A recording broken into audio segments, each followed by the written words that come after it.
أعوذ بالله من الشيطان الرجيم بسم الله الرحمن الرحيم والصلاة والسلام على خير المرسلين وعلى آله وأصحابه أجمعين ولا حول ولا قوة إلا بالله العلي العظيم سبحانك اللهم لا علم لنا إلا ما علمتنا إنك أنت العليم الحكيم. So last time we got on to the definition of usul al-fiqh in the sense of this particular topic that we're studying, taking usul al-fiqh as a singular word referring to a particular thing. And he defined it last time saying it's the turuq al-fiqh, the paths by which a person deduces fiqh or accesses fiqh. In other words, how you get rulings, the particular paths that you follow in order to extrapolate or arrive at rulings. That's what usul al-fiqh is. And he says, in addition to that, it is these general rulings themselves rather than the specific rulings, because it's not the specific rulings, they're just examples of it in use. But that isn't part of usul al-fiqh. So deducing that fasting Arafat is mandub or is sunnah, is an example, and the way that you would arrive at that is an example for usul al-fiqh, but that is not usul al-fiqh. Usul al-fiqh is these particular pathways themselves. And he listed a number of them, he's going to list them again. And then the second part of usul al-fiqh is, once we've established the different paths by which we arrive at fiqh, we have to work out how we arrive at rulings through those paths. So which is termed as kayfiyatul istidlalu biha, how we deduce rulings from these particular turuq that we've defined, these particular paths. And the final part of it is, how can somebody do this? What qualities and qualifications does a person have to have in order to do this particular process of deducing fiqh from these particular pathways to it? So that's basically the entirety of usul fiqh. So he's dividing it up now into different chapters. So he says here, where we're starting today, Babu. So before we get to Babu Aqsam, Abwabu usul al-fiqh. So you might have heard the word bab when you first start learning Arabic. It's one of the first words that you often learn, bab, which means a door or a gate.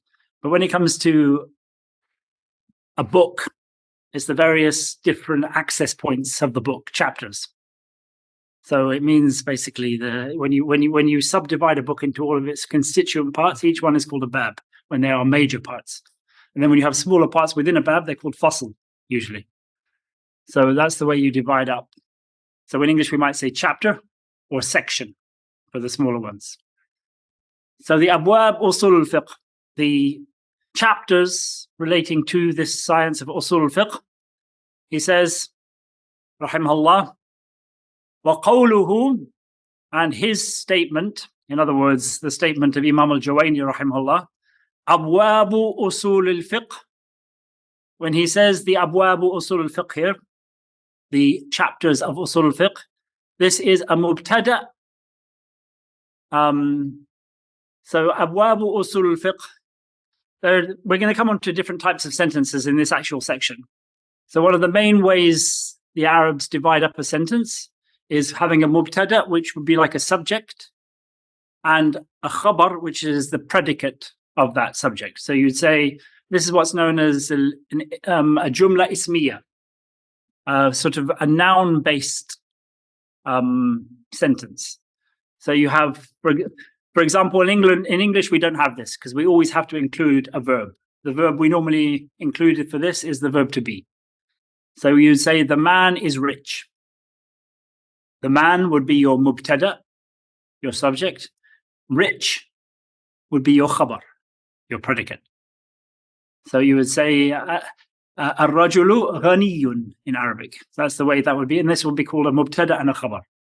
So he's saying here, abwabu usul al-fiqh is the first part. All three of these words together, the chapters of usul al-fiqh, that's your subject. And he says the khabar, the object or the predicate in English, aqsamul kalam. So there's a whole load of them. So there's this, the first part of the sentence is the chapters of usul fiqh. grammatically, and then he says are. The chapters of usul fiqh are, and then he lists a whole load of them. So the first one he starts with is aqsamul kalam, the subdivisions of speech. What constitutes speech? How does a sentence have to be in order to meet the basic minimum requirements for it being speech? Number one. Number two, al-amr, command. Number three, nahyu, which is prohibition. Number four, al-am, which usually refers to general words that have a general meaning, often plurals, or a word like home in Arabic, which has a general meaning rather than a specific meaning of one particular person. It means people in general, even though it's a singular. That's a sort of am. And khas is what specifies that general thing and makes it more specific to a particular group, like al-Qawm al-Britani, the British people. So that's khas, which is specific, and then the next one he says, and وَيُذْكَرُ فِيهِ الْمُطْلَقُ وَالْمُقَيَّدُ. So a similar couple of terms that are mentioned within these two are what's known as mutlaq, which is unrestricted, and muqayyad, which is restricted. So an example of mutlaq would be freeing. When they talk about freeing a slave in the Quran, it says raqaba, which simply means any slave. But sometimes it's restricted by saying raqabatun mumina, a believing slave. So you're restricting where that particular ruling can apply to. It can be quite similar to am and khas in some ways, but there are differences that they're going to go into when we go into this particular area. Wal-mujmal, wal-mubayyan, these are also opposite terms. A mujmal is a term that's not been properly explained yet. It's ambiguous or unexplained. So it has a number of potential meanings to it. And mubayyan, or the meaning is not evident, is not clear. And then mubayyan is once it's been made clear by one of the people of knowledge, or by the messenger of Allah sallallahu alaihi wasallam, or whatever. So mujmal is unclear, and mubayyan is clear. And zahir is something which on the surface has a number of meanings, one more apparent than other meanings.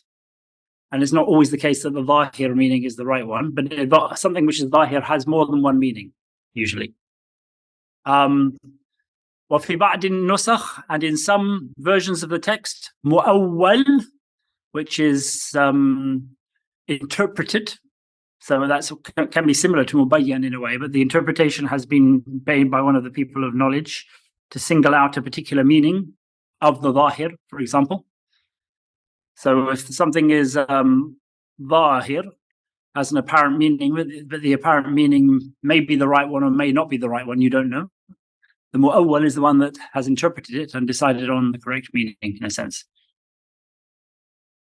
Because sometimes there are terms like quru, for example, that mentions about the hayd, the iddah of the woman, which is the period after she's divorced, how long she has to wait before she can remarry.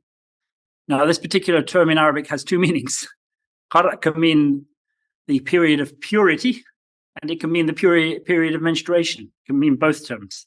So when you say that a woman has to wait 3 quru,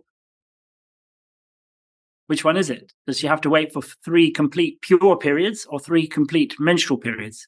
And it varies because for us, the moment she has completed she has entered into her 3rd menstrual period, her iddah is ended. So she's completed 3 purities, in a sense. And the other people that says she has to have completed 3 full menstrual periods. So that would mean that she would not finish her iddah until after she finished the 3rd period, whereas for us it's the moment she enters that 3rd period. So there's a difference of opinion. So they did it, and they didn't always agree. وسيأتي, and this will come later on in the book.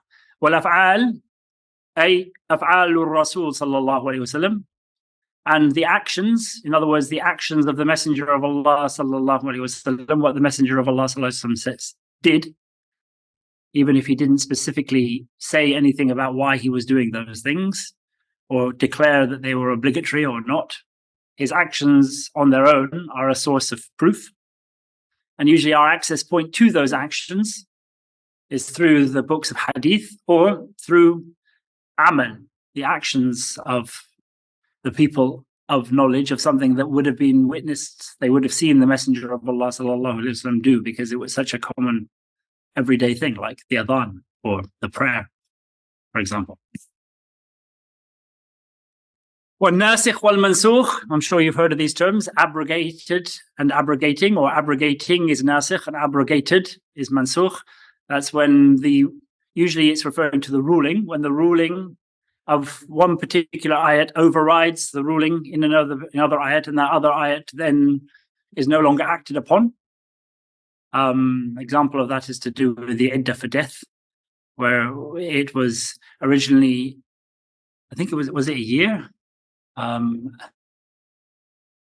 think it went from a year to 4 months and 10 days. It's mentioned in the Quran anyway. So one abrogated the other.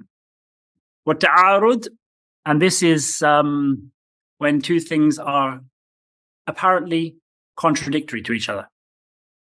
Two hadiths, for example, may both be on the same subject, but they say different things. And this does happen, but he says it only happens in bonni things that are not at the level of being absolute proofs or decisive proofs, things about which there can be difference of opinion, because there's maybe one hadith on that particular matter, and you don't know whether that one hadith was specific or it was general, and so there's another hadith that says something slightly different. You don't know which one was specific, and so on and so forth.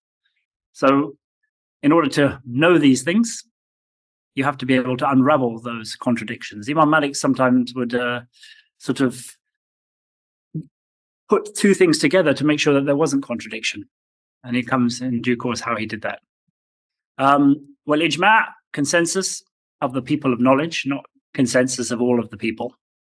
Akhbar, which are either the khabar of the companions, the things that were said by the companions of the Messenger of Allah sallallahu alaihi wasallam, or said by the Messenger of Allah sallallahu alaihi wasallam. Or khabar is often used in a specific sense, meaning khabar ahad, which is hadith that have a single chain of narration or come from a single source. Well, qiyas, analogy, that is when you have a situation arising that's similar to a previous situation, but there are no direct proofs that indicate your situation, so you have to draw an analogy on a slightly different situation. Well, hadr, which is prohibition or being forbidden. Ibaha, being permitted. Tartibul adillah, so the order of priority for all of these different proofs that we have, whether it's Quran, Sunnah, and so on and so forth, the order of priority of all of these things. Well, sifatul mufti, the qualities or qualifications of the mufti, the person who gives fatwas. Wal mustafti, and the qualifications to ask for a fatwa, or the path by which you ask for fatwas, on the situations by which fatwas need to be asked. Wa ahkamul mujtahidin, and the rulings relating to mujtahids, what makes a mujtahid, and so on and so forth. So these are all our chapters. So that's if you count them, 1, 2, 3, 4, 5, 6, 7, 8, 9, 10, 11, 12, 13, 14, 15, 16, 17, 18, 19, 20, 21. Around 20 to 21 chapters that he goes through. He goes through them quite quickly though. فَهَذِهِ جُمْلَةُ الْأَبْوَابِ, these are all of the chapters that relate to this topic. There aren't any more. This is it.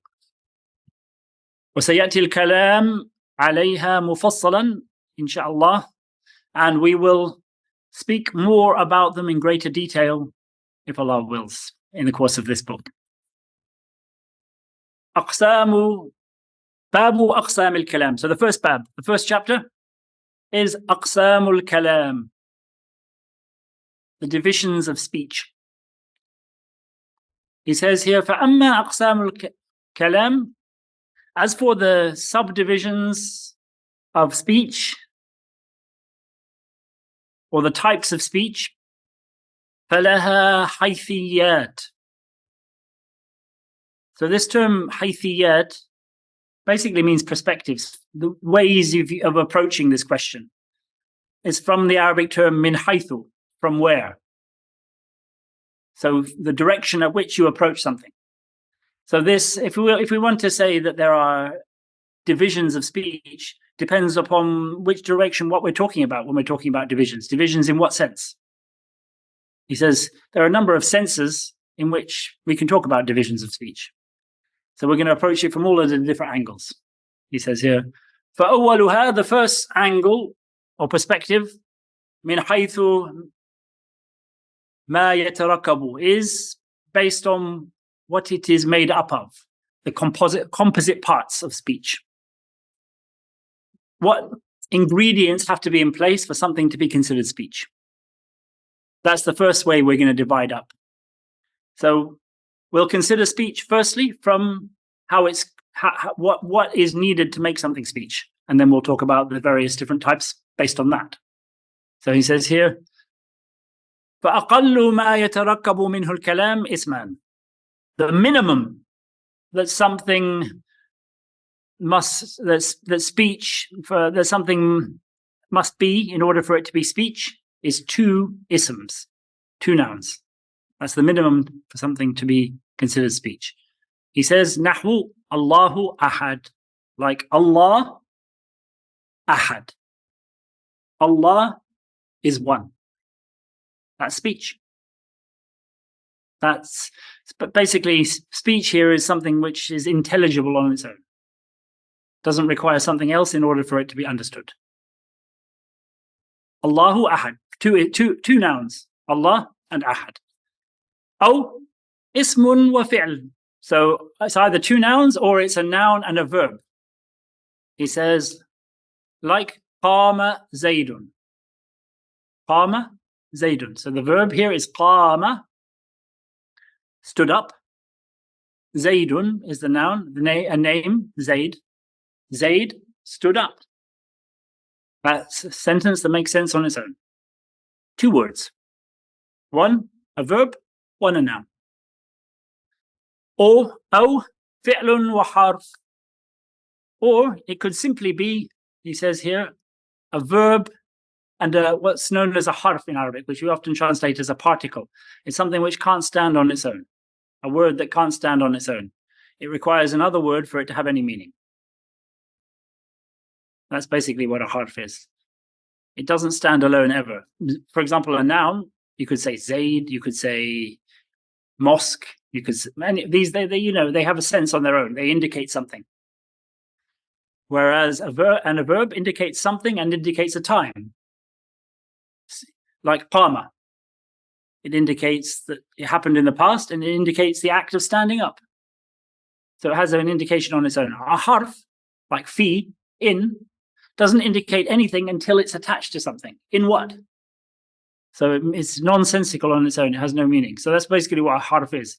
It's not just prepositions, but there are a number of different things that constitute harf. Here is an example of one that's ma qama. Now, ma is a harf, is a particle that indicates negation. Harf al-nafiya. So here, ma qama means he did not stand up.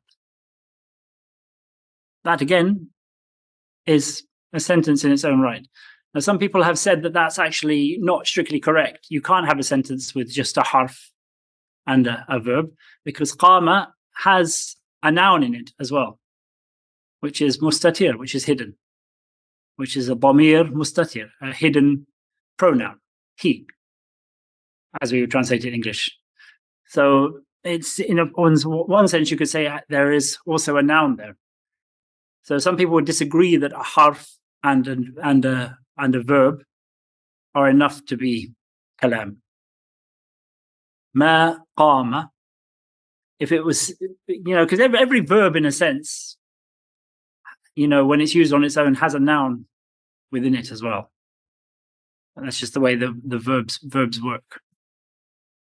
Nahwu ma qama athbatahu ba'duhum. Some of them consider this to be speech, or that it can be a harf and a fi'l.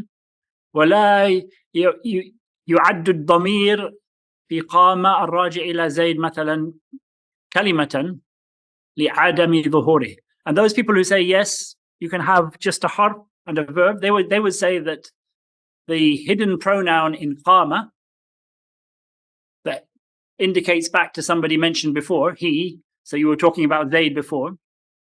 We said before qama Zayd stood up, and then you changed your mind and said ma qama. He did not stand up. That he refers back to Zayd that was mentioned before. Some people say that when you say ma qama, there is no noun there because it's hidden. It doesn't appear, so it's not really a proper word in this particular case. Those are the people who say that you can have a harf and a fi'l. But as I said, the majority say that no, there is a noun as well there. This is more grammatical, but as you can see, grammar plays a very, very important role in usul fiqh. In order to derive rulings, you have to understand the language that's being used in front of you, in the Quran or in the Sunnah of the Messenger of Allah sallallahu alaihi wasallam. Understanding what is speech and what isn't speech, in order to make sense of parts of ayats or statements made by the Rasul sallallahu alaihi wasallam, and whether they had to be connected or not to something else, and so on and so forth. All of this understanding of speech is very, very important. And he's going to come to understanding whether speech is real or whether it's metaphoric or symbolic, as well as a very important thing. وَالْجُمْهُورُ على عدة كلمة. So the majority are of the opinion that it's considered a word, this hidden pronoun that we mentioned. أو اسم وحرف. So having simply a noun and a particle. You couldn't say, for example, it wouldn't make sense to simply say in Zayd on its own. That's not really a speech. Or on the table on its own. That's not really a jumla, is it? That's not, because you need to know something else in order to understand what's being referred to here. On the table, what's on the table? On the table is only a part of it's like a phrase. It's only part of a speech. But here he's talking about something specific, and that's what's called in English the vocative. In Arabic, nida. When you address somebody, you say, Ya Zayd, Ya Muhammad, Ya ayyuha rasul, O Messenger sallallahu alayhi wasallam. Or when you're doing dua, Ya Allah. That ya is called the harfun nida. It's the particle of calling, the vocative in English. And that's considered to be a sentence on its own right. He says, like, وَذَلِكَ فِي النِّدَاء, that's in the vocative, نَحْوُ يَا زَيْد, like, O Zayd. وَأَكْثَرُ النُّحَاةِ قَالُوا, the majority of the grammarians said, إِنَّمَا كَانَ نَحْوُ يَا زَيْد كَلَامًا. The only reason why this statement, Ya Zayd, constitutes speech, لِأَنَّ تَقْدِيرَهُ أَدْعُو زَيْدًا, because the implied meaning of it is ad'u, I call Zaydan. I call on Zayd. I call Zayd. Or I call somebody Zayd. So ad'u Zaydan or unadi Zaydan. Or I call out to Zayd.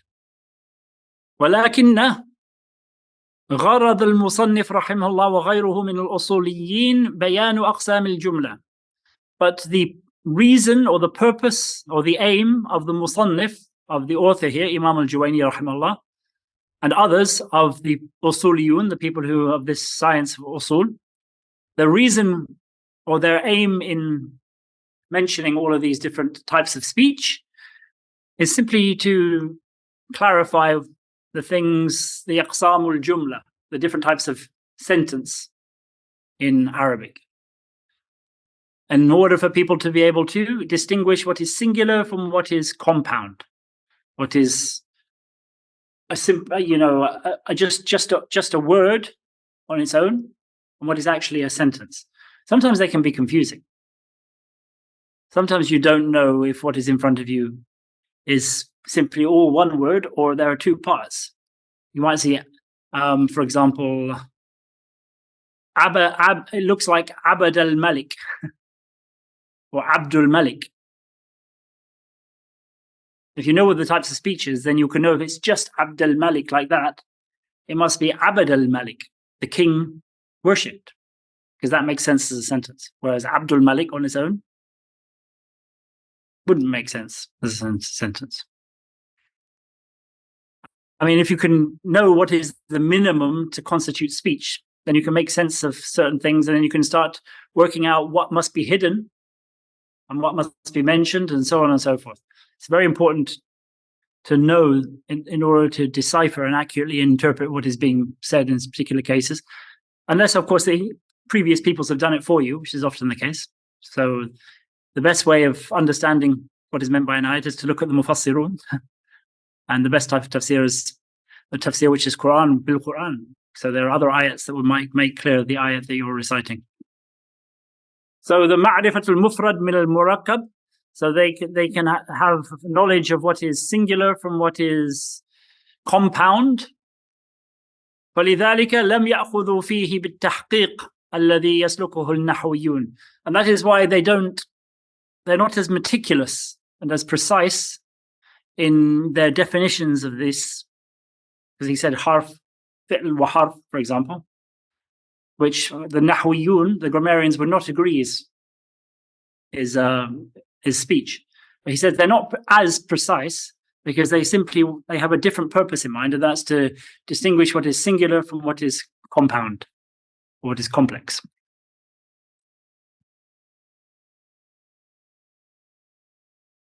والكلام في الاصطلاح ينقسم من حيثية أخرى.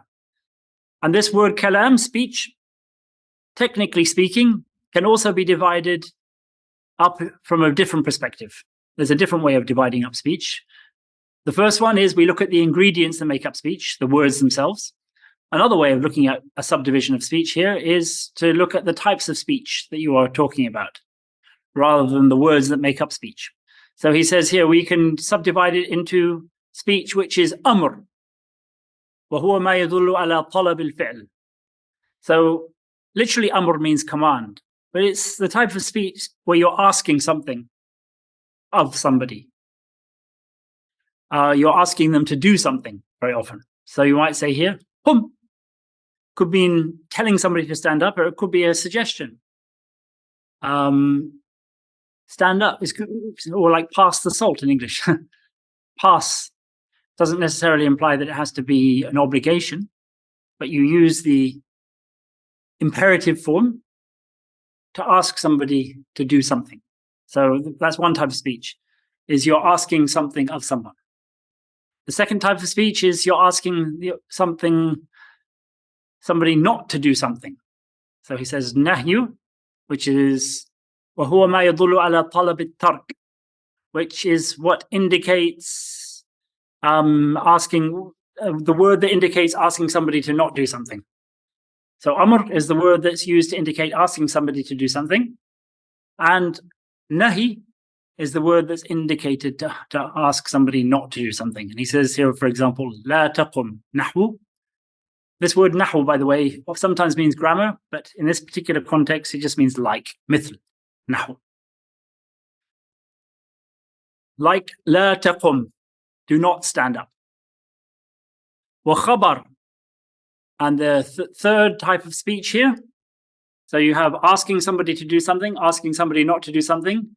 خبر is هو ما يحتمل الصدق والكذب. نحو جاء زيد. So this is when you make a statement about something. that might be true, might be false. You're making a statement. And then this question can then, can be, when you tell somebody to do something, you can't say that's true or false. You're simply asking them to do something. When you tell somebody not to do something, you can't say whether that's true or false.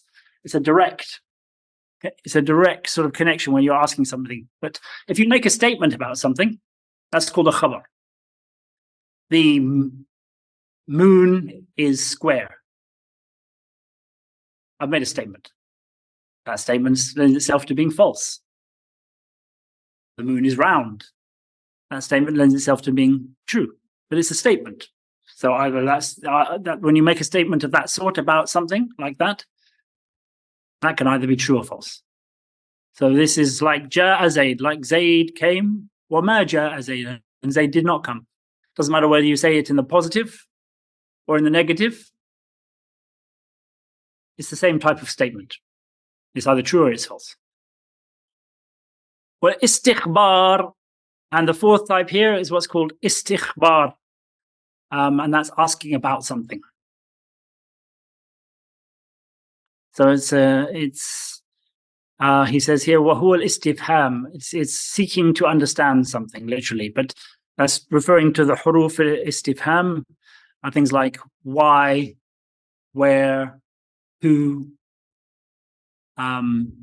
what, how, those types of questions. Those particular things, the asma al-istifham in certain circumstances, and you can also use a word called a or hal at the beginning to change a khabar, a statement, into a question. So hal qama Zayd, did Zayd stand up? فيقال نعم أو لا. So when you say hal, this lends itself to yes or no being the answer. This is istikhbar. So did Zayd come into the mosque? If I ask that, it's either yes or it's no, the answer to that. That's the type of istikhbar. So this is the second subdivision of speech. Firstly, the ingredients of speech, verbs and nouns and what constitutes a sentence. Secondly, the way speech is used. Whether you're telling somebody to do something, telling them not to do something, informing them of something, asking them about something. The third way you can subdivide speech is here. وَيَنْقَسِمُ الْكَلَامُ أَيْضًا. Kalam can also be divided up from a different perspective, إِلَى تَمَنِّي. So these next ones that he's going to talk about. So the first one is wishing. He says here, تَمَنٍّ وَهُوَ طَلَبُ مَا لَا طَمْعَ فِيهِ. So it's asking for something that you have no ability to ever get. I wish that I could jump over the mosque in one bound.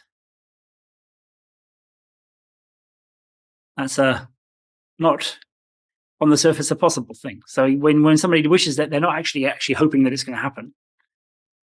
So there's no real hope, tama, in that bit, or wanting of that to happen. So it's a statement that people say, but it's like a wishful thinking thing, because they don't have any expectation of it.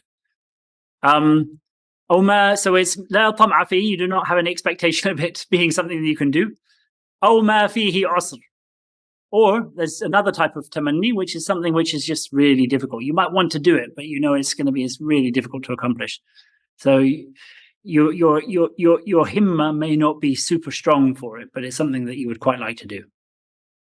But the first of these is nahu layta ash-shabab ya'udu yawman. Would that youth would one day come back to me. Would that my youth would return.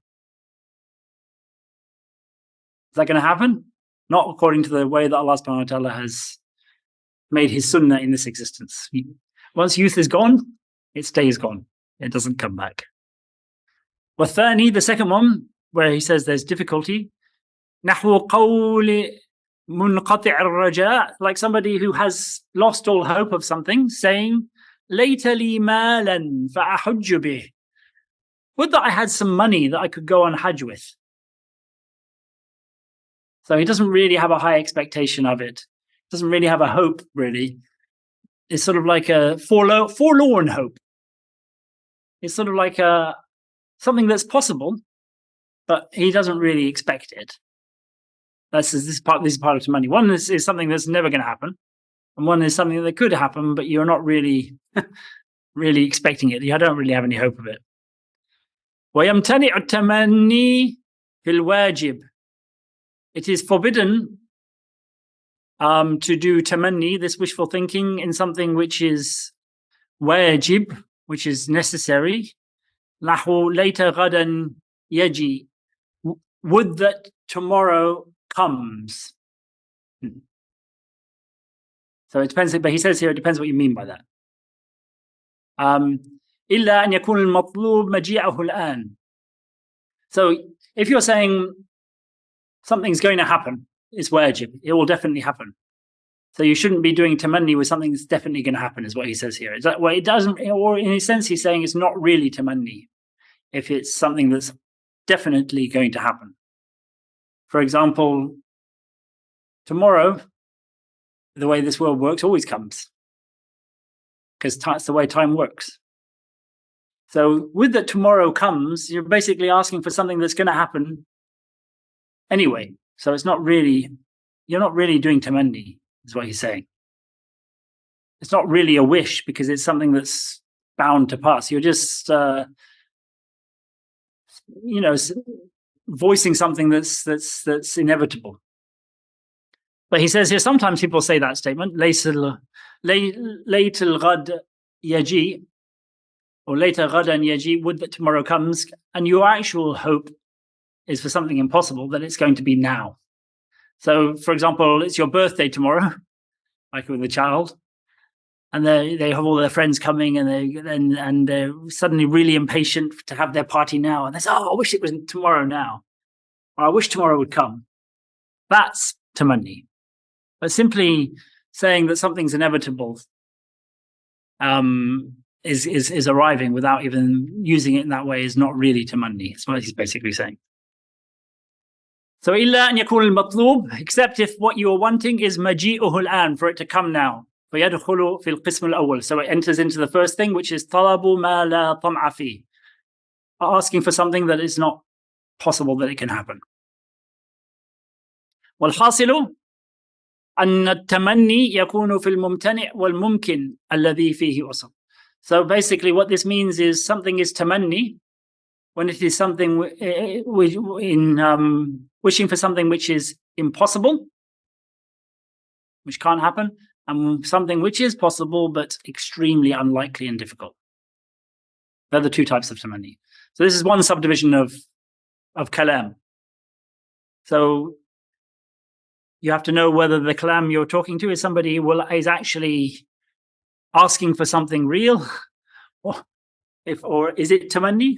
And if it's tamanni, it's something which has little purpose to it in terms of ahkam. وَعَرْضٍ بِسُكُونِ الرَّاءِ وَهُوَ الطَّلَبُ بِرِفْقٍ.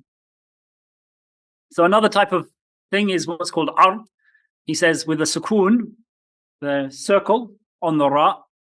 So that's not arab, which is a word we use in the science of when we talked about tawheed. We talked about the arad, which is states that come and go, basically. They often translate it as accidents in that particular type of language. This is ard, bisukun ra. And he says, huwa talabu birrifq. And it's asking for something in a gentle, compassionate way. He says here, ala tanzil, or subtly asking for something in a sense. Ala tanzil indana. So you're not asking them directly. You're basically making a suggestion to somebody in a sort of very English way, actually, like a polite way. Would you not stop with us?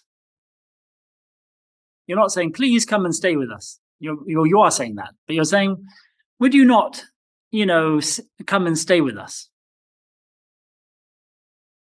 It's sort of like you're asking somebody in a sort of roundabout way. So this is called ard. وَنَحْوُهُ التَّحْضِيض. It is similar to encouraging somebody. إِلَّا أَنَّهُ طَلَبٌ بِحَذْفٍ. But encouragement is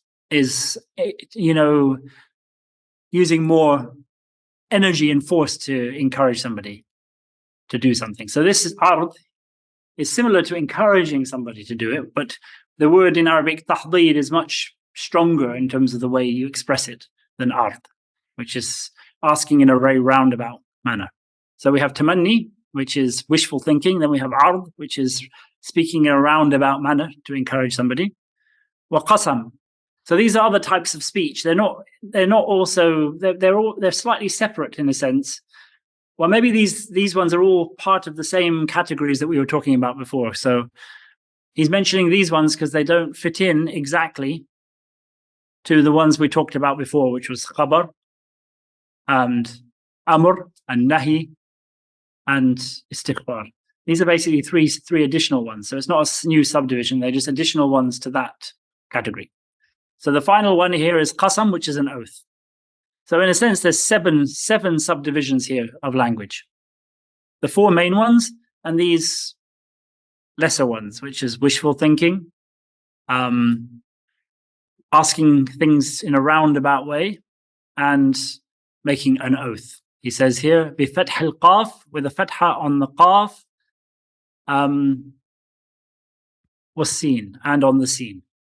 So it's not qasmun, which is the singular of aqsam or qismun, but qasamun, وَهُوَ الْحَلِفِ, which is oath, swearing an oath. Nahu wallahi or tallahi or billahi, all of those things are considered forms of oath. Oh, by Allah, by Allah. Wallahi la af'alanna kadha, by Allah, I will do such and such. So it's not exactly a request. It's not exactly a khabar, is it? You're not referring to something that can be true or false. And it's not a question. So these three categories here don't fall completely into the four previous categories. There are three additional ones to make it more comprehensive. Is that clear? وَمِنْ وَجْهٍ آخَرٍ, but on another basis, another subdivision, يَنْقَسِمُ الْكَلَامِ أَيْضًا, speech can also be subdivided up into حَقِيقَة وَمَجَازٍ, real and symbolic. Speech can be divided up into real speech and symbolic speech. Literal speech and symbolic speech. But حقيقة في اللغة, this word حقيقة, real, literal here in this sense, في اللغة, linguistically speaking, ما يجب حفظه وحمايته. So the word حقيقة in linguistic terms means what must be protected and preserved. That is حقيقة, a literal meaning of حقيقة. What has to be protected and preserved.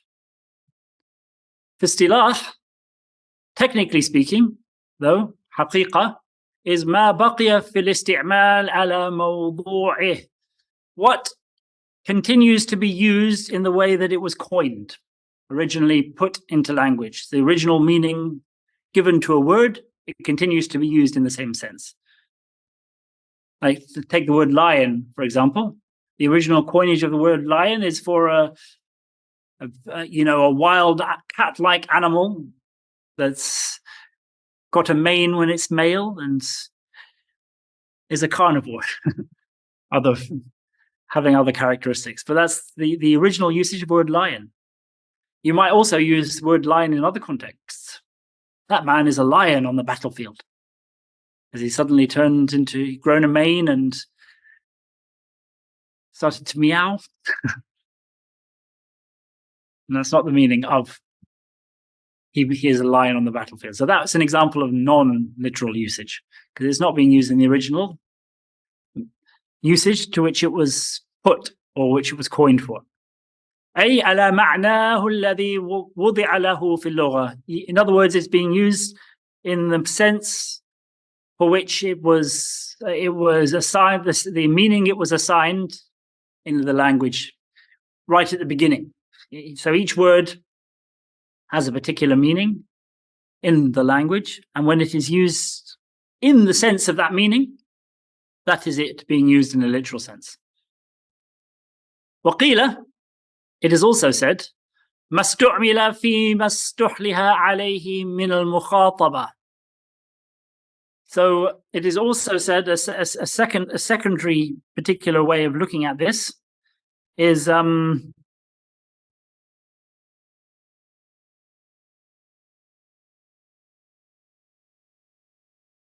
it is when the technical meaning specific to the context in which the person is being addressed.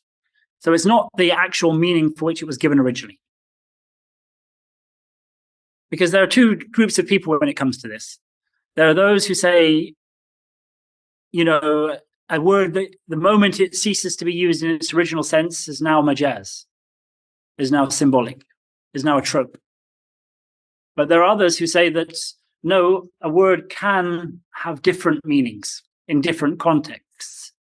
Even if that might not be the original meaning assigned to it, the people of that particular science use that, have coined that word to mean this particular thing. And the people you are addressing, the mukhatab here, the people you are addressing know that this is the meaning intended by it. So it's a real meaning, even though it's not the original meaning assigned in language. So there's two peoples. So some people say basically most of language is majaz. Most of language is symbolic. Because a lot of words are often used outside of their original meaning. And he comes to the example here, he mentions the example gha'ib, in a sense, which is the Arabic word for what comes out of your backside as a human being.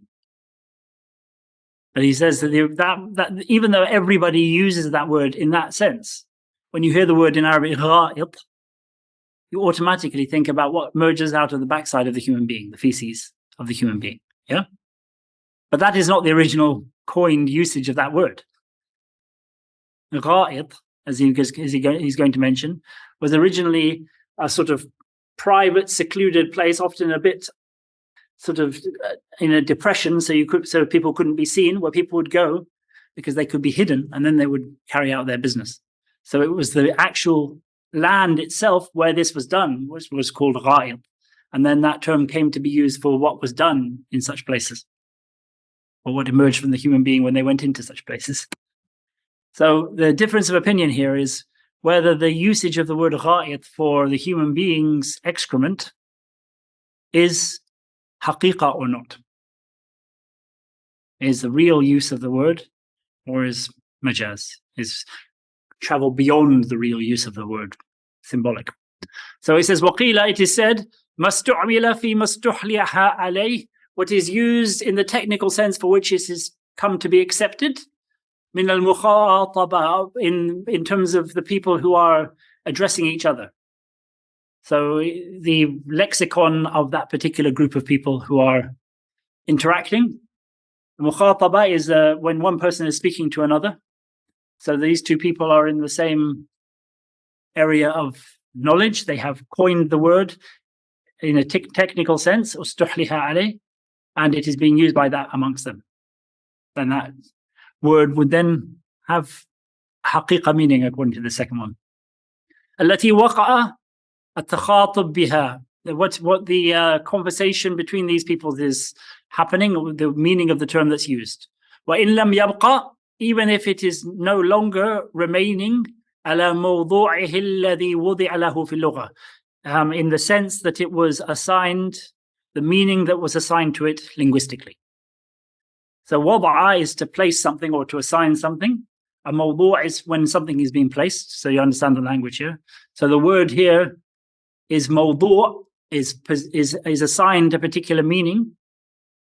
And that meaning here is not the original meaning that it was assigned linguistically, as I mentioned with gha'id. He says here, kas-salat, like the word salah. المستعملة في لسان أهل الشرع للهيئة المخصوصة. So when we say salah, the people of the sharḥ, the ahl al-sharḥ, the people of this science of the rulings of the deen, the fuqaha, they use the word salah to refer to something specific. It's a particular form of movements and things that are said that they call salah. A particular form, a hay'a.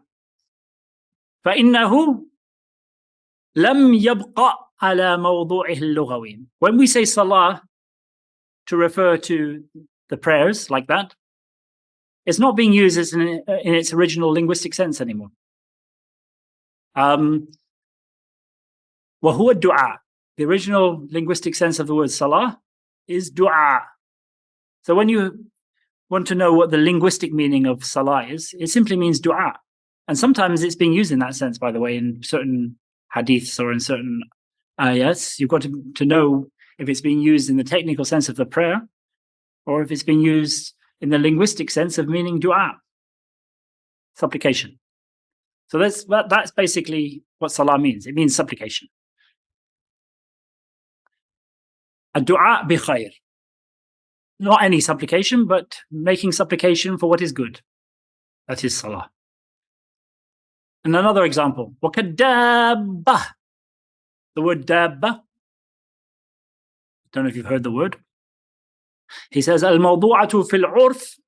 So it's become in custom, in conventional, the conventions of people to use this particular word, what is used on a day-to-day level by people when it comes to dabba. What is the word that he says? لِذَوَاتِ الْأَرْبَعِ. It means all those types of domestic animals that have 4 legs. So when you use the word dabba, it means 4-legged domestic animals. كالحمار, like donkeys. فإنه لم يبقى على موضوعه اللغوي. When you use it in that sense, it's no longer being used in its linguistic original sense. وهو كل ما يدب على الأرض, which is everything that walks or crawls on the earth. So that's basically what a dabba is. Linguistically, it refers to anything, whether it's 2-legged, 4-legged, whatever it is that walks on the earth. That's a dabba. But if you use the word dabba if you go to one of the Arab lands and you say the word dabba, the people there are going to understand something specific. And that specific thing that they are going to understand is like a cow or a donkey or something like that. Even though the linguistic word is different, people maybe don't even know what the linguistic word meaning is of many words. For example, if you say salah in most places, people are automatically going to think about the prayer. They're not going to be thinking about dua. So even though that is not the original usage of the word, he's saying that that's still a haqiqah according to the second grouping. The first grouping would say, no, that's majaz. That's symbolic usage. So that's haqiqah. Well, majaz. This next one, the word majaz is often translated into English as metaphor. But it includes things which, strictly speaking, in English wouldn't be metaphor. Because isti'ara is more correct to be used for metaphor. Although metaphor becomes a sort of umbrella to incorporate all sorts of symbolic things like metonymy and synecdoche and all these various types of things in English. But the word trope is often used for majaz in English, referring to all different types of things that move a word beyond its original usage. But symbolic will do for us. So majaz fil lugha, linguistically, is makan al-jawaz, the place of going past something or going beyond something. Like a jawaz safar enables you to pass from one country to another. Passport. وفي الاصطلاح, and technically speaking, ما تجوزه أي تعدي به. So what takes a word beyond or outside of موضوعه, the meaning to which it was originally assigned.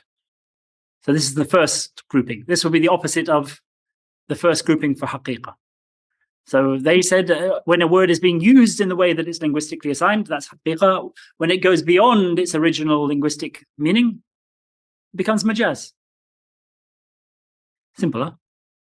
Just that's a very simple definition. Either that or that. وهذا على القول الأول. This is based on the first definition that we gave for حقيقة. So this is the opposite of that. في تعريف الحقيقة, in our definition of حقيقة. وعلى القول الثاني, but if we take this, the second definition we gave for حقيقة as being the right one where he preceded it by saying قيل, even though in fact that second one is often considered to be the more correct, because usually when you say قيل, it indicates weaker. But in this particular case, it's not, according to the majority. Anyway, he says, if we take that first definition for حقيقة, then the definition for majaz then becomes هو ما استعمل في غير ما استحلها عليهم المخاطبة. It is what is used in a way different from the technical usage in the conversation between the two people. So in the area that the people are discussing, say you're talking about the prayer, if you use it in a separate way, salah, in a separate way to the prayer, in your conversation with somebody when you're engaged in that type of field, then that's majaz. So if maybe even if you use it for dua, go back to its original meaning, that could be majaz.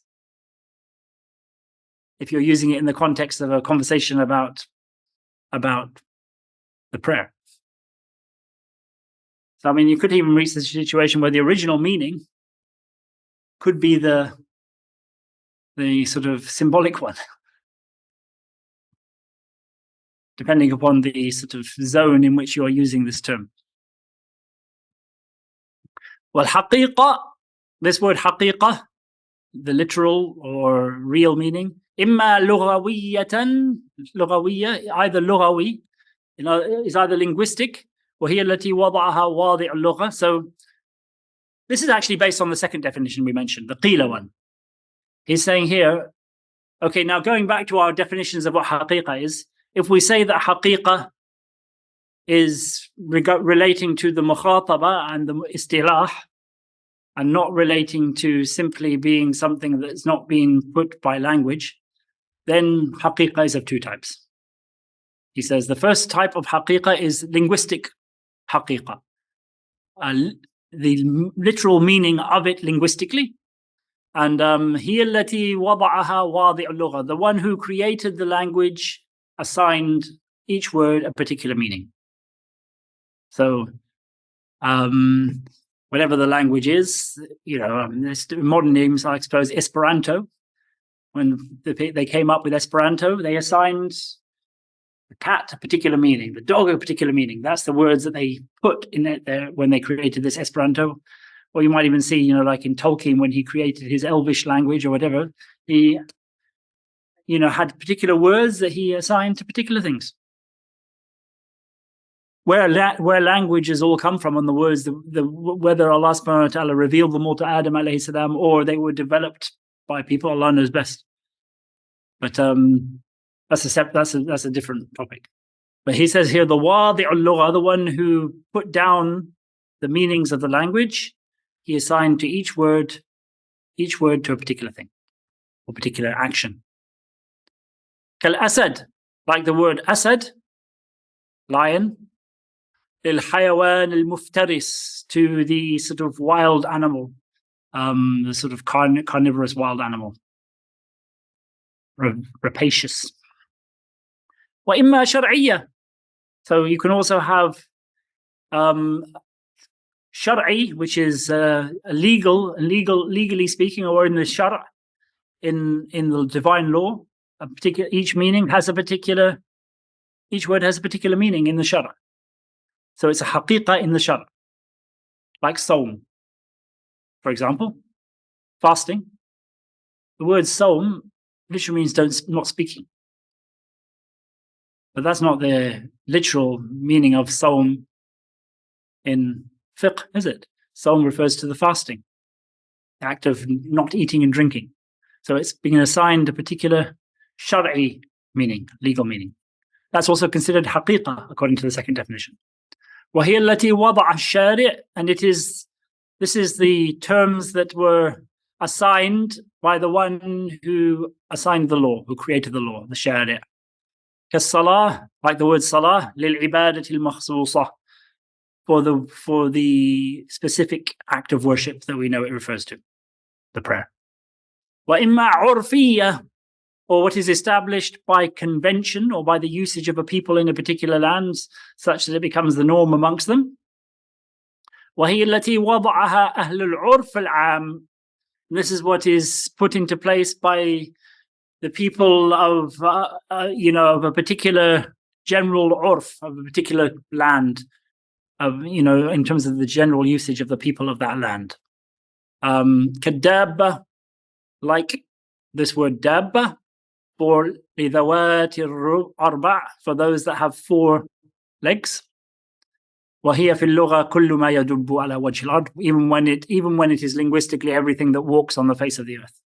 أو أهل العرف الخاص, so that's the general people of the urf, so general conventional usage, or specific conventional usage, and that might be in any other science. So he's separating the science of the deen from other sciences. So mathematical usage, for example, or biological usage, or in any other specific zone where people use a particular word in a particular way. أو أهل العرف الخاص كالفاعل. So, for example, he mentions an example from grammar. Al-fa'il. So if you study Arabic grammar, you'll come across the term al-fa'il, wal-maf'ul, fi'l, al-ism, all these various terms. They all have a specific meaning when you're talking about grammar. So if you're doing a grammar class and somebody says al-fa'il, you don't automatically start thinking of the meaning of the word fa'ala. Oh, he did. Okay, al-fa'il, the doer, whatever. You're thinking it more in the context of an active participle. So, ismul fa'il of daraba would be darib, because it's the active participle, the doer of that particular thing. But we're not considering the meaning of the word so much as the specific usage to which it's assigned by the grammarians. And they're called the ahlul urf al-khas here. Kal-fa'il, like fa'il for the ism ma'ruf in the nuhat, for the known type of word amongst the people of grammar, the nuhat, the grammarians. وهذا التقسيم, and this division, إنما يتمشى على القول الثاني. This particular division, he said, of the 3 types of haqiqah, he says here it is يتمشى, walking along with, following al-qawl al-thani, the second opinion that we mentioned before. So we mentioned 2 definitions, even though he mentioned one first. The one where he said waqila, that's the one that he's now breaking down. The second one. في تعريف الحقيقة, for defining حقيقة, دون الأول, not the first one. Because the first one would only consider this first one, لغوي, to be a real word. The other 2 wouldn't be. فإنه مبني على نفي ما عدا الحقيقة اللغوية. This particular definition, or this particular subdivision that he's made here of these 3 things, is built on negating. The first one is negating everything other than the haqiqa al-lughawiyya. So he says here the first definition negates anything else being haqiqa apart from linguistic haqiqa. So it's anything else being a true usage of the word, unless it's the linguistic usage of the word. That is what the first one said. Whereas here, فالألفاظ الشرعية كالصلاة والحج ونحوها والعرفية كالدابة مجاز عندهم. So on the basis of the first one, he says, as I just mentioned, the legal terms such as salah and hajj and other similar ones, and conventional terms or technical terms, if you're talking in technical language, such as dabba, this word for a 4-legged beast, in their opinion, the people of the first one is majaz. Majaz meaning symbolic. وفي إثبات المصنف للحقيقة الشرعية والعرفية دليل على اختيار القول الثاني. And by the fact that the author here chooses or acknowledges the existence of legal haqiqah and conventional haqiqah, legal, real usage of words and conventional, real usage of words, that proves that he's chosen the second of the two definitions he mentioned earlier. وَهُوَ الرَّاجِحُ, and that is the one that has more weight. When you hear this word rajaha, rajih, marjuh, that's referring to the two sides of a scales. So when something's rajih, it weighs more. So it means that there's two opinions, but one of them is weightier. So that's what's rajih.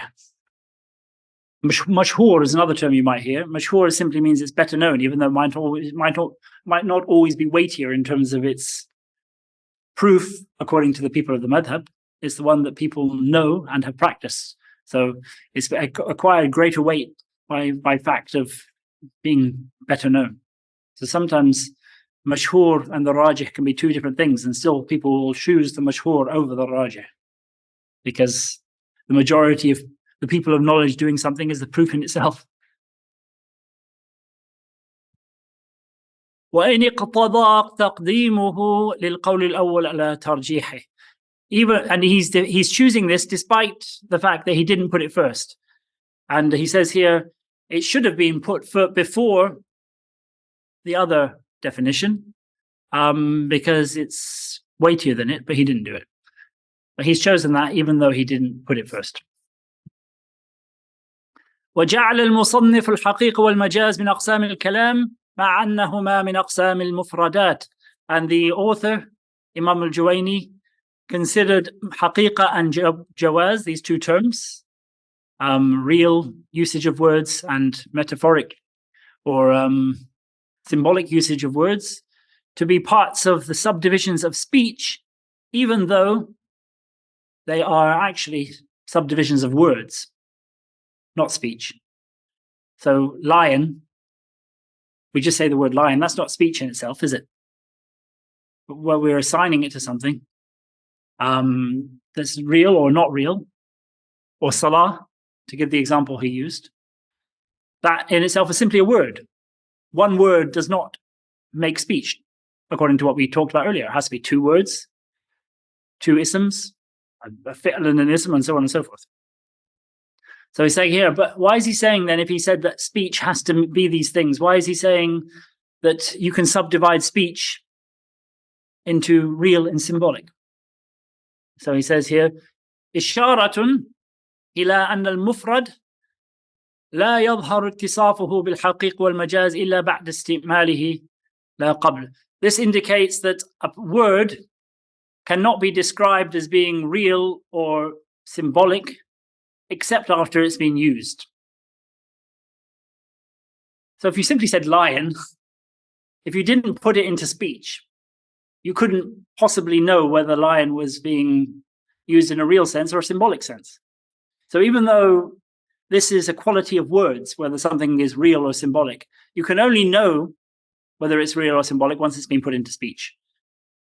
So it implies the knowledge of whether it's real or not implies that it has been used in speech. Wallahu a'lam, and Allah knows best. والمجاز إما أن يكون بزيادة أو نقصان أو نقل أو استعارة. فالمجاز بالزيادة. So he says here, majaz. So we've talked about haqiqa, and that's when you use a word in the way that it's assigned, or in the technical usage to which it's assigned, or in the conventional usage to which it's assigned, or in the way that Allah subhanahu wa ta'ala has coined a particular word to refer to a particular thing in the sharḥ, in the law. On the other side, we have majaz. So he says majaz happens in a number of ways. Either majaz is by addition, he says here, or by subtraction, or by transference, moving something. He's going to go into this, or isti'ara, borrowing, literally. So these are the four things that he says here: addition, subtraction, moving away, and borrowing. These are the four different types of majaz, going beyond the word. So he says here, but majazu biziyada. When we say that something is majaz, is symbolic biziyada, by addition, that is mithlu qawlihi ta'ala, laysa kamithlihi shay. ليس كمثله شيء. He says here فالكاف زائدة لئلا يلزم إثبات مثل له تعالى. So he says here, we have to say here that the kaf in front of mithl is additional.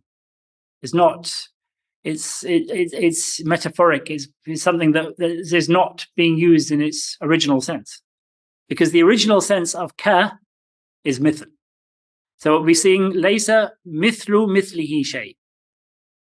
There is no like him. And he says when you have two words of the same thing, one being negated from the other, you go back to the original.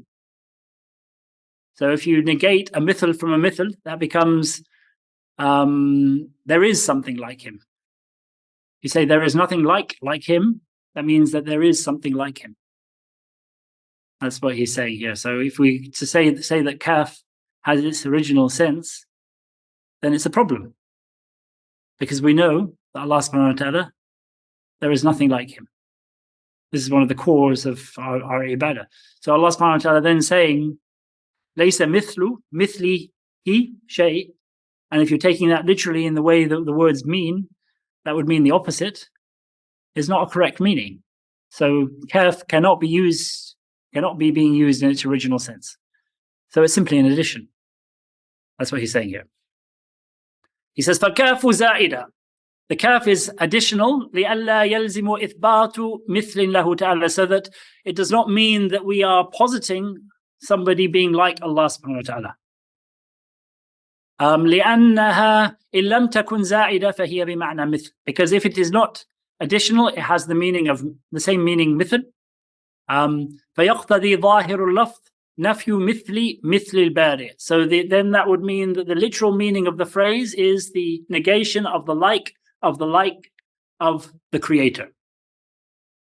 وفي ذلك إثبات مثل له, and that entails, in fact, that you are positing that Allah subhanahu wa ta'ala has somebody like him, وهو محال, and it is impossible. عقلا. We talked about the ahkam, the hukm aqli before, that it's impossible for Allah subhanahu wa ta'ala to have anything like him. And it goes through the proofs of that in the science of aqidah. So the aql cannot accept Allah subhanahu wa ta'ala having somebody like him. You can't have two gods of equal power and so on and so forth, or anybody who has an attribute of Allah subhanahu wa ta'ala. وَضِدُّ الْمَقْصُودُ مِنَ الْآيَةِ, and that goes against what the purpose of the ayat is. That's not what the ayat is intending to say. فَإِنَّ الْمَقْصُودَ مِنْهَا نَفْيُ الْمِثْلِ, because the purpose of the ayah is to negate that Allah subhanahu wa ta'ala has somebody like him. فَالْكَافُ مَزِيدَةٌ لِلتَّأْكِيد, so the kaf is added, is additional for the purpose of emphasis, للتأكيد. وقال جماعة, but another group explained it in a different way. They said, ليست الكاف زائدة, the kaf is not additional. والمراد بالمثل الذات, and the meaning of the word mithl here, ليس كمثله, is the that, because the word mithl can sometimes be used in conventional usage to mean that, the essence. So they say ليس كذاته شيء. There is nothing like the that of Allah subhanahu wa ta'ala. There's nothing like the essence of Allah. That's an interpretation that other people have. So they're saying that the word mithl is being used in a different sense, not the word kaf. So they says here, وَالْمُرَادُ بِالْمِثْلِ الذَّاتِ كَمَا فِي قَوْلِهِمْ مِثْلُكَ لَا يَفْعَلُ كَذَا. Like when somebody says, مِثْلُكَ لَا يَفْعَلُ كَذَا, somebody like you does not do such a thing. They use the word mithl meaning you. Your essence, somebody who has the essence of you, somebody who has your type of being, shouldn't be doing such a thing. Yeah? So that word mithl there, he says, is being used more in the sense of the essential nature of somebody. So linguistically, he's saying it's possible for mithl to have that sort of meaning. لقصد المبالغة في نفي ذلك الفعل عنه, and the purpose of saying such a thing is that you want to exaggerate the negation of such of that action being done, that somebody would never do something like that. Somebody like you, it's basically like it doesn't befit somebody like you to do such a thing. Or mithluka here la yaf'alu, he says, it's basically an impossibility that somebody like you would ever do such an action. That sort of thing, is not something done by the likes of you. Basically, when you say that, you're emphasizing the fact that it's something that they wouldn't do. لأنه إذا انتفى عمن يماثله, because if it is impossible for somebody like him, ويناسبه, and similar to him, كان نفيه عنه أولى, it is even more likely that he would not do it. So if somebody like him wouldn't do it, and so it makes it even more applicable that he wouldn't do it. I mean, often sometimes the like can be slightly lesser than the person. So saying somebody like you, somebody who's approaching your level wouldn't do that. So how could you? It would be impossible for you to do it. Basically, that's the interpretation here. قال الشيخ سعد الدين, and one of the great scholars of the usul, Sa'd ad-Din, who was from the 7th century Hijri, one of the men of this science. He was also known as Taftazani, but he basically said here, القول بأن الكاف زائدة أخذ بالظاهر. So here's a slightly different position here. He says, saying that the kaf is zaida, is additional, is taking things on their zahir meaning. As we mentioned before, zahir is when something has potentially two things. There's the superficial, obvious meaning, but there's another one that may be the real meaning that's slightly under the surface, and you have to think a bit more in order to take it out. So he says here, وَالْأَحْسَنُ أَلَّا تَكُونَ زَائِدًا. That may be the obvious interpretation to jump to, that it's additional, but he says here it's better that it not be, to not consider it zaida, but rather to consider it that it is nafyan lil mithli bi tariq al kinaya, that it is a negation of the mithl of Allah subhanahu wa ta'ala being like, bi tariq al kinaya, like in alluding to something that in a way that is more ablagh, that is more eloquent, balagha, that gets the message across more strongly. Because sometimes alluding to something rather than mentioning it directly gives you a stronger sense that that thing is real. That's one of the main reasons for metaphoric language often, is to emphasize something. If you simply said he is brave, for example, it's not as emphatic as saying he's a lion, because you get a much stronger sense from that particular thing. So, and often sometimes referring to things indirectly can give a stronger sense than referring to them directly. Not referring to somebody by name, for example, sometimes. But everybody knows that by who you mean when you say he is more emphatic than mentioning a person by name in certain circumstances. So sometimes alluding to things in a slightly indirect way can be ablagh, get the message across stronger. لأن الله سبحانه وتعالى موجود قطعا, because Allah subhanahu wa ta'ala is existent. He has existence without a doubt. It's completely and utterly proven without any shadow of doubt that Allah subhanahu wa ta'ala is موجود. فنفي مثل المثل مستلزم لنفي المثل. When you negate the like of the like, in a sense, you are negating the like. So basically, if you say that the like of you does not exist, or you say the like of a lion does not exist, that indicates also that the lion itself doesn't exist, because there's nothing like it. The like of a dragon doesn't exist in this world. It's a stronger way of saying that even the dragons don't exist. So he's saying here there's a different way of looking at this again. If you say that the like of the like doesn't exist, then that's even more strongly emphatic here.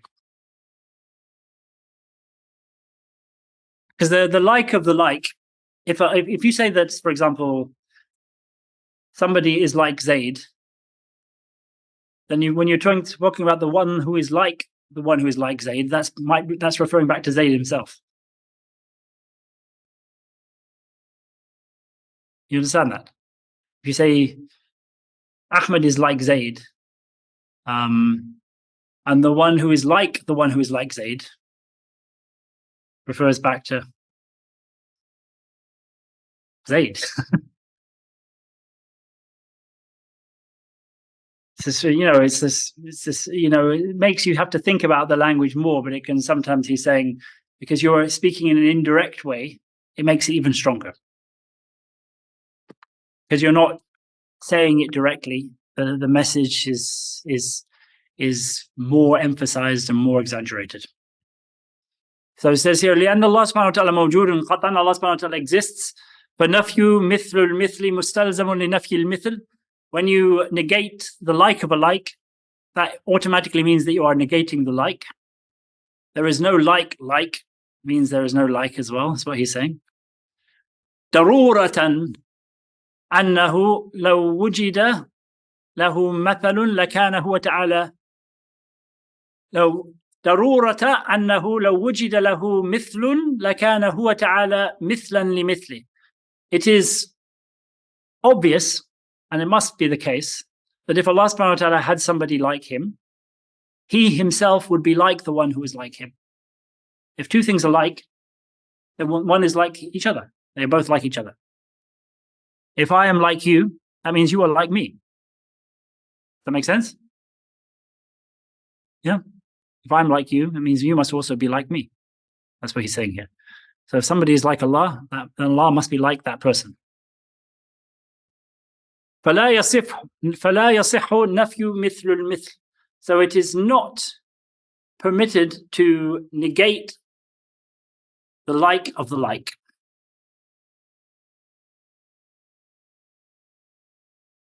Because each one's like each other. So when you negate one, you've negated the other. There's nothing like him, then there's nothing. He's, in a sense, he is like the one who is like him. There's nothing like the one who is like him, but he is like the one who is like him. You understand this? If I'm like you, yeah, and you, that means you are like me. So I'm the one who's like you.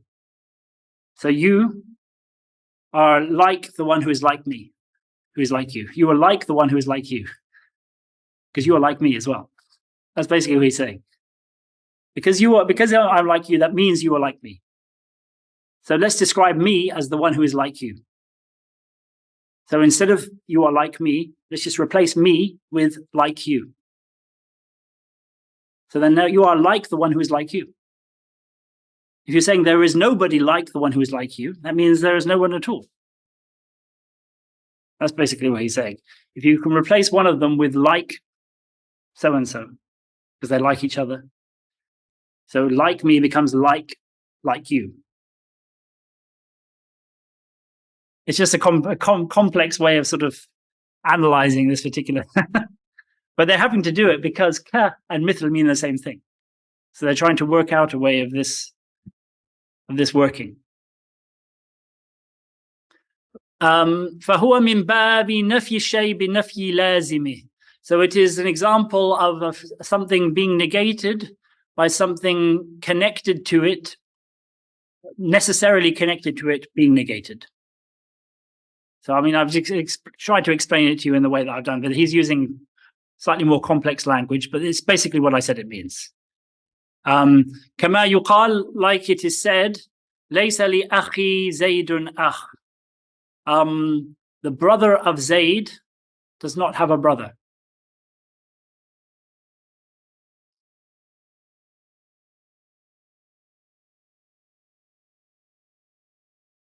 The brother of Zayd doesn't have a brother. It's just basically the same thing here. ليس لأخي زيد أخ. So the brother of Zayd doesn't have a brother. فأخي زيد ملزوم. The brother of Zayd is the thing to which the other one is connected, or the two things are interconnected, and the other one, the akh, is the one that connects to it. So these are the two parts of the sentence. لأنه لا بد لأخ من أخ, because when the akh is so لا بد لأخ of the brother or akhi Zayd, of a brother, وهو Zayd. I mean, it's very, very confusing here, but so the person in akhi Zayd, the brother here in that first part, akhi Zayd, must have a brother who must be Zayd. And when the akh of Zayd doesn't have a brother, then he doesn't have, then how does it work? So here he says laysa li akhi, in other words, the first part of akhi Zayd, because this word akh, by the way, is, when you join it in idafa, it has the long vowels that appear. So it's like Abu Talib. When you say it on its own, it's Abun. So when you join it in idafa, it becomes Abu Talib. And then when you say it in the majroor sense, it would be laysa li Abi Talib. So it would have the ya. So the ya here has nothing to do with my, like my brother. It's simply part of the word when you put it in idafa. So when he says here, لِأَنَّهُ لَا بُدَّ لِأَخِي, he mentions it with the ya here. He's referring to the akh that's in the idafa, akhi Zayd. So that particular akh in the akhi Zayd must have a brother, akhun, وهو Zayd, in this particular sentence. فَنَفَيْتَ اللَّازِمِ. So when you say لَيْسَ لِأَخِي زَيْدٌ أَخٌ, you have negated the lazim, which is akh, the brother, an integral thing which must be connected to it. وَهُوَ أَخُ أَخِي Zayd, and that's the brother of Zayd. وَالْمُرَادُ نَفْيُ مَلْزُومِهِ. But what you're actually intending to do is negate the thing to which that is all connected, which is Zayd.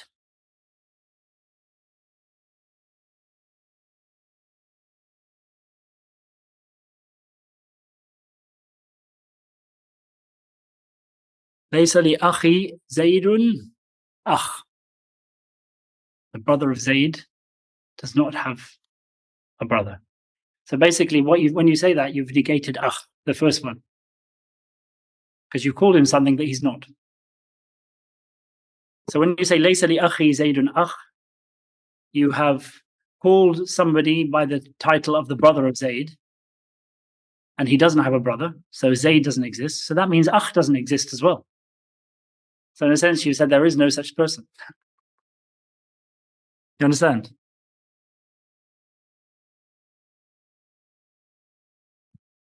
So basically, you're denying the existence of a brother of Zayd. وهو أخو زيد إذ لو كان له أخ لكان لذلك الأخ أخ وهو زيد.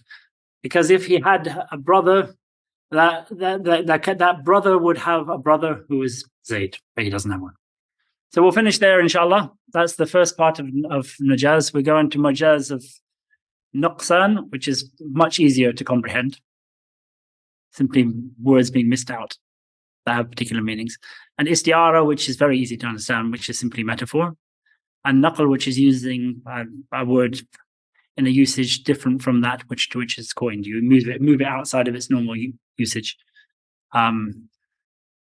That's often in English by, for example, using the word like yed to refer to a person, hand. The farmer had 17 hands helping him in English. What does that mean? That he grew lots of hands and they all started doing work for him? 17 people, yeah. So anyway, is there any questions about any of this today? Sorry, it was some complicated linguistic stuff. Hopefully people are benefiting from this particular subject.